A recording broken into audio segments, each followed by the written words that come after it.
శతాబ్దాలుగా మూతికి ముంత నడుముకు చీపురు కట్టుకొని మనుషులుగా కాదు జంతువుల కన్నా హీనంగా బతుకుతున్న పరిస్థితి నుండి మానవులందరూ ఒకటే. All men are born equal, all men are born equal అన్న ఒక నినాదాన్ని బలంగా నమ్మి, ఒక మానవ విలువను బలంగా నమ్మి ఆనాటి నుండి 1984 వరకు ఎంతో మంది మహనీయులు ఈ సామాజిక మార్పు కోసం, సామాజిక న్యాయం కోసం, అందరికీ స్వేచ్ఛ ఉండాలి, అందరికీ సమానత్వం ఉండాలి, అందరికీ సమన్యాయం ఉండాలి, అందరూ సౌభ్రాతృత్వంతో బతకాలనే ఒక రాజ్యాంగ విలువల కోసం జీవితాంతం పోరాడి వచ్చిందే బహుజన వాదం. తెలంగాణ వాదంలో అణచివేతకు తిరుగుబాటు ఉంది, బహుజన వాదంలో కూడా అణచివేతకు తిరుగుబాటు ఉంది. అందుకొరకే నేను ముందట చెప్పిన కృష్ణా నది తుంగభద్ర నది ఏ విధంగా కలుస్తాయో సంగమేశ్వరం దగ్గర, అదే విధంగా ప్రాణహిత గోదావరి ఏ విధంగా కాళేశ్వరం దగ్గర కలుస్తాయో బహుజన వాదం, తెలంగాణ వాదం కూడా ఆ విధంగా కలవాలి అన్న ఉద్దేశంతోనే మరి ఈరోజు ఇక్కడ మనం కూర్చున్నాం మిత్రులారా. మన జెండాలు వేరు కావచ్చు, కానీ ఎజెండా ఒక్కటే మిత్రులారా, ఎజెండా ఒక్కటే. స్వేచ్ఛ, సమన్యాయం, సౌభ్రాతృత్వం, అందరూ కూడా సమానంగా మరి అభివృద్ధి చెందాలన్న ఒక గొప్ప తాత్విక నినాదంతోనే ఈరోజు మనమందరం కూడా ఇక్కడ కూర్చున్నాం. మరి ఆనాడు మీ అందరి అభిలాష మేరకు మనం ఎంతో పోరాటం చేస్తున్నాం, కానీ మనం చట్టసభల్లో కూర్చోలేకపోతున్నాం అన్న ఒక భావనతోని, బెంజీ మాయావతి గారి అనుమతితోని, పెద్దలు కేసీఆర్ గారి అనుమతితోని, మరి ఆ రోజు బల్క సుమన్ గారు మరి చాలా కృషి చేసిన దాని గురించి అనుమతితోని ఒక చారిత్రాత్మకమైన పొత్తు తెలంగాణలో మరి తీసుకురావడం జరిగింది. కొన్ని అనివార్య కారణాల వల్ల పొత్తు మరి విఫలమైన, మరి నేను ఒక స్వేరోగా నేను కేసీఆర్ గారికి ఇచ్చిన మాటను తప్పకుండా సార్, మాకు ఎంత ఇబ్బందులైనా కూడా బీజేపీ ఎన్ని కుట్రలు చేసినా, కాంగ్రెస్ ఎన్ని కుట్రలు చేసినా, నేను మాత్రం మీరు ఏ విధంగా అయితే తెలంగాణ కోసం పోరాడినరో ఆ విధంగా నేను కూడా మీతో పాటు వచ్చి నేను కూడా మళ్ళొక కొత్త తెలంగాణకు పునాది వేసే యజ్ఞంలో నేను కూడా భాగస్వామిని అవుతానన్నప్పుడు వారు చాలా సంతోషంగా మరి నన్ను ఆహ్వానించడం జరిగింది. మిత్రులారా, ఈరోజు మన ముందు చాలా గొప్ప ఛాలెంజ్ ఉన్నది. దయచేసి గుర్తుపెట్టుకోండి, రాజ్యాంగం రద్దు కాబోతున్నది. బాబాసాహెబ్ అంబేద్కర్ గారు, మహాత్మా జ్యోతిరావు పూలే గారు, మరెందరో మహనీయులు ఈ దేశం, ముఖ్యంగా బాబాసాహెబ్ అంబేద్కర్ గారు ఎంతో కష్టమించి తయారు చేసిన రాజ్యాంగం ఈసారి బీజేపీ అధికారంలోకి వస్తే రాజ్యాంగం రద్దు కాబోతున్నది. రాజ్యాంగం రద్దు అయితే మనకు రాజ్యాంగం ఇచ్చిన స్వేచ్ఛ, సమానత్వం, సౌభ్రాతృత్వం మొత్తం కూడా మంట కలిసిపోయే ప్రమాదం ఉన్నది. రిజర్వేషన్లు ఉండవు, ఉద్యోగాలు రావు, మళ్ళీ చీకటి రోజులు, మూతికి ముంత నడుముకు చీపురు కట్టుకొని మళ్ళీ వంగి పశువుల కన్నా ఘోరంగా బతికే పరిస్థితులు వస్తాయి. అందుకొరకే మనం గ్రామీణ ప్రాంతాల్లో మరి కఠోరమైన సైనికులుగా మారి, భారత రాష్ట్ర సమితి సైనికులుగా మారి, ఎక్కడంటే అక్కడ, ఎక్కడ వీలైతే అక్కడ పోయి మన రాజ్యాంగం ప్రమాదంలో ఉన్నది, మన రాష్ట్రం పోరాడి తెచ్చుకున్న తెలంగాణ రాష్ట్రం ప్రమాదంలో పడ్డది. బడేబాయ్ నరేంద్ర మోడీ గారు, చోటేబాయ్ రేవంత్ రెడ్డి గారు, వీళ్ళిద్దరు కూడా ఒకటే తానులో ముక్కలే.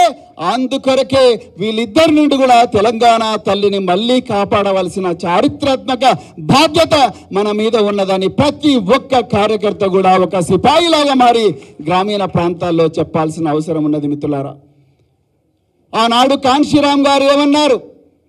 మనం ఆయుధాలు పట్టాల్సిన అవసరం లేదు, ఒక సామాజిక మార్పు కోసం ఆయుధాలు పట్టాల్సిన అవసరం లేదు. బాబాసాహెబ్ అంబేద్కర్ గారు తన రాజ్యాంగం ద్వారా మనకు ఓటు హక్కు అనే ఆయుధం ఇచ్చిండు. మిత్రులారా, ఒక్కసారి గుర్తుపెట్టుకోండి, ఓటు హక్కు అనే ఆయుధం ఇచ్చి ఆ ఓటు హక్కు ద్వారానే మన జీవితాలు మార్చుకోమన్నారు. ఈరోజు మనందరి ముందు కూడా ఒక చక్కటి ఎగ్జాంపుల్ ఉన్నది. మలిదశ తెలంగాణ ఉద్యమంలో పెద్దలు గౌరవనీయులు కేసీఆర్ గారు ఎక్కడ కూడా హింసను ప్రేరేపించలేదు. మీరు కావాలంటే చూడండి, మొదటి దశ తెలంగాణ ఉద్యమంలో 369 మంది, 369 మంది రకరకాల హింసాత్మక సంఘటనలు చనిపోతే ఇక్కడ కేసీఆర్ గారు ఏం చేసిండ్రో మనం ఎలక్షన్లనే పోరాట రూపంగా వాడుకొని ఓట్లనే ఆయుధాలుగా వాడుకొని తెలంగాణ తెచ్చుకుందాం అన్నాడు. అందుకొరకే తెలంగాణ శాంతియుతంగా వచ్చింది. మిత్రులారా ఒక్కసారి ఆలోచించండి. అంటే ఆనాడు కాన్షీరామ్ గారు బహుజన రాజ్యాన్ని ఓట్ల ద్వారా ఉత్తరప్రదేశ్లో తీసుకొచ్చే ప్రయత్నం చేసి సఫలమైతే ఇక్కడ కేసీఆర్ గారు అదే రాజ్యాంగ ప్రక్రియనే ఆయుధంగా వాడి తెలంగాణ కలను సాకారం చేసిండ్రు. రాబోయే పార్లమెంట్ ఎన్నికల్లో కూడా మళ్ళీ మనకు ఆ ఓటు అనే ఆయుధాన్ని వాడే అవకాశం వస్తుంది. ఈ దేశాన్ని బీజేపీ నుండి విముక్తి చేయడం కోసం, ఈ రాష్ట్రాన్ని కాంగ్రెస్ నుండి విముక్తి చేయడం కోసం మళ్ళీ ఈ ఓటును మనం చక్కగా వాడుకొని తప్పకుండా అంటే మనం ఏ రాజ్యాన్ని అయితే అమాయకత్వంతో కోల్పోయినామో ఒక 4 నెలల క్రితం ఆ గొప్ప రాజ్యాన్ని మనం తెచ్చుకోవాల్సిన అవసరం ఉన్నది అనేది నేను మీ అందరికి కూడా మళ్ళొకసారి చెప్తా ఉన్నా మిత్రులారా. అందుకొరకే దయచేసి ఈ రోజు నుంచి మీరు ఎక్కడ పోయినా కూడా మన రాష్ట్రానికి మన దేశానికి ప్రమాదం ఉన్నది. ఈ పేద వర్గాలకు మరి ముఖ్యంగా బహుజన వర్గాలకు ఎస్సీలు కానీ ఎస్టీలు కానీ బీసీలు కానీ మైనారిటీలు కానీ అగ్రవర్ణాల్లో ఉండే పేదలు కానీ వీళ్ళందరి జీవితాలు ఘోరంగా మరి నాశనం కాబోతున్నాయనే విషయం చక్కగా ప్రజలందరికీ వివరించి వాళ్ళందరూ కూడా మళ్ళీ భారత రాష్ట్ర సమితికి పట్టం కట్టి మళ్ళీ తెలంగాణ రాష్ట్రంలో మళ్ళీ ఒక చక్కటి పాలన రావాలి. ఒక దూరదృష్టితో ఒక గొప్ప పునాది పడే పాలన రావాలి. మన బిడ్డల భవిష్యత్తులు మారాలి, రైతన్నల భవిష్యత్తులు మారాలి, రైతు కూలీల భవిష్యత్తులు మారాలి, పారిశుద్ధ్య కార్మికుల భవిష్యత్తులు మారాలి, ఆటో డ్రైవర్ల భవిష్యత్తు మారాలి, అందరి భవిష్యత్తు కూడా మారాలన్న మరి గొప్ప కళతోనే మనం అందరం కూడా పనిచేయాల్సిన అవసరం ఉన్నది మిత్రులారా. అందుకొరకే దయచేసి నేను భారత రాష్ట్ర సమితి కార్యకర్తలందరికీ ఇదే వేదికగా మరి నేను కేసీఆర్ గారి ఆశీర్వాదంతో చెప్తా ఉన్న మిత్రులారా, దయచేసి మనం భయపడాల్సిన అవసరం లేదు. ఎవ్వరికీ భయపడాల్సిన అవసరం లేదు. దిక్కు మొక్కు లేని జనం ఒక్కొక్కరు ఒక అగ్నికణం, ఒంటరిగా లేము మనం, కోట్ల సేన మనం మిత్రులారా. ఇక్కడ వేదిక మీద ఉన్న చాలా మంది నాయకులు బాల్క సుమన్ గారితో సహా వీళ్ళందరూ కూడా మరి ఇలాంటి ఎత్తు పల్లాలని ఎన్నిటినో చూసిండ్రు మిత్రులారా. ఇది చాలా చిన్నది మనం చూస్తున్న ఛాలెంజ్. అందుకొరకు భారత రాష్ట్ర సమితి కార్యకర్తలందరికీ కూడా నేను మళ్ళొకసారి చెప్తున్నా, మీరు ఎక్కడ ఉన్నా ఒక కొదమ సింహంలాగా గర్జించి మళ్ళీ భారత రాష్ట్ర సమితిని అధికారంలోకి తీసుకురావాల్సిన అవసరం ఉన్నదని కూడా ఈ సందర్భంగా మీ అందరికీ కూడా మనవి చేస్తున్న మిత్రులారా. దయచేసి గుర్తుపెట్టుకోండి, చరిత్రను మళ్ళీ పునర్లిఖించే చరిత్రాత్మకమైన అవకాశం ఈసారి ఈ పార్లమెంటు ఎన్నికలు మనకి ఇవ్వబోతున్నాయి. అందుకొరకే దయచేసి మీరందరూ కూడా గ్రామాన సైనికులై ప్రతి ఒక్కరు కూడా గ్రామంలో బూత్ కమిటీలు వేసుకుంటూ ప్రతి ఒక్కరు కూడా ప్రతి 100 ఓటర్ల దగ్గరికి పోయి మనం ఏం కోల్పోయినాం, కాంగ్రెస్ ఏం మాయమాటలు చెప్పింది, బీజేపీ ఏ విధంగా కుట్రలు చేయబోతున్నది, బీజేపీ ఏ విధంగా మత్తులో యువతను ముంచి అసలైన సంపదనంతా కూడా కొంతమంది చేతిలోనే పెట్టుకోబోతున్నది. ఈ మనం కష్టపడి సంపాదించుకున్న సంపద అంతా కూడా రేపు కేవలం 1-2 వ్యక్తుల చేతిలోకే పోబోతున్నది. ఆ విషయాన్ని పూసగుచ్చినట్టుగా వివరించి మనం మళ్ళీ మన రాజ్యం తెచ్చుకోవాల్సిన అవసరం ఉన్నది. భారత రాష్ట్ర సమితి కార్యకర్తలందరికీ కూడా వాళ్ళందరికీ కూడా మరి కార్యకర్తలందరికీ ధైర్యం నింపి మన అభ్యర్థులందరినీ కూడా భారీ మెజారిటీతో గెలిపించాల్సిన అవసరం ఉన్నది మిత్రులారా.